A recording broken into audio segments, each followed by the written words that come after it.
শিববাড়ি মোড় এলাকার অভিযান চালিয়ে আসামি স্বাধীনকে গত ৮ আগস্ট ২৫ তারিখ ২০২৫ রাত্রে গ্রেপ্তার করতে সক্ষম হয়। স্বাধীনকে জিজ্ঞাসাবাদে উক্ত হত্যাকাণ্ডের ঘটনার সাথে জড়িত থাকার কথা সে স্বীকার করেছে।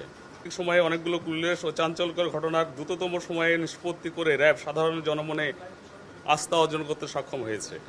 উল্লেখ্য যে গত ৭ আগস্ট ২০২৫ তারিখ রাত্রি অনুমান ১৮৪৫ ঘটিকার সময় জিএমপি গাজীপুর বাসন থানাধীন চন্দনা চৌরাস্তা এলাকার দৈনিক প্রতিদিনের কাগজ পত্রিকার চিফ রিপোর্টার আসাদুজ্জামান তুহিন ৩৯ প্রতিদিনের ন্যায় তথ্য সংগ্রহ করতে যান। মামলার এজাহার মতে সাংবাদিক আসাদুজ্জামান তুহিন বাসন থানাধীন চন্দনা চৌরাস্তা এলাকায় তথ্য সংগ্রহকালে দেখতে পান যে জনক বাদশাহ ৩৫ কে একজন মহিলা পরিকল্পিতভাবে বিরক্ত করতে থাকে। এক